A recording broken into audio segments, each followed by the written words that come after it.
दिल को छू लेने वाली इस्लामी कहानी।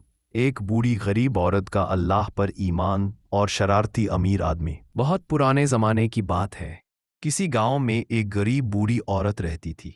उसके पास ना कोई घर था, ना ज़मीन, ना परिवार, बस एक छोटी सी झोंपड़ी थी और अल्लाह पर पूरा भरोसा।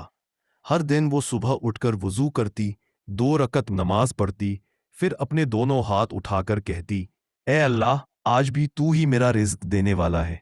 मेरे लिए वही भेज दे जो मेरे हक में बेहतर हो। वो अल्लाह पर इतना भरोसा करती थी कि कभी किसी इंसान से कुछ नहीं मांगती थी। कभी किसी दिन किसी रहमदिल इंसान से एक टुकड़ा रोटी मिल जाती, कभी कुछ नहीं मिलता। फिर भी उसके होठों पर हमेशा ये लफ्ज़ रहते, अल्हम्दुलिल्लाह, जो मिला वही सबसे बेहतर।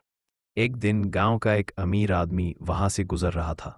उसने देखा कि वो बूढ़ी औरत झोपड़ी में बैठी हुई है और आसमान की तरफ देख रही है।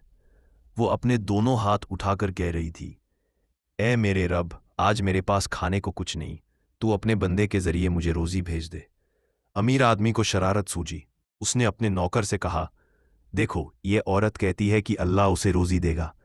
मैं चाहता हूं कि आज मैं उसे खाना दूं, लेकिन इस तरह कि उसे लगे कि ये खाना अल्लाह ने नहीं बल्कि मैंने भेजा है।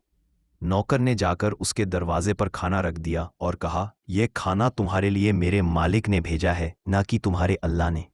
बूढ़ी औरत ने मुस्कुराते हुए कहा, बेटा, मेरा अल्लाह इतना बड़ा है कि जब चाहता है तो अपने बंदों से भी मेरा काम करा लेता है। उस अमीर आदमी ने यह बात सुनी तो उसकी आंखों से आंसू गिर पड़े। उसने कहा, अम्मा, सच में तेरा ईमान बहुत बड़ा है। मैंने तेरा ईमान आजमाने की कोशिश की थी, लेकिन तूने मुझे ईमान का सही मतलब सिखा दिया। वो आदमी उसी दिन से बदल गया। अब वो रोज उस औरत के लिए खाना भेजता, लेकिन अब ये कहकर, अल्लाह ने मुझे तेरी खिदमत का जरिया बनाया है। अल्लाह पर पूरा भरोसा रखने वाला कभी मायूस नहीं होता। अल्लाह अपने बंदों को अजीब तरीके से रिज़्क देता है। सच्चा ईमान वही है जो मुश्किल में भी अल्हम्दुलिल्लाह कहे। कहानी का पैगाम, जब तू सिर्फ अल्लाह से उम्मीद रखता है तो पूरी दुनिया को अल्लाह तेरी मदद के लिए भेज देता है। अल्हम्दुलिल्लाह।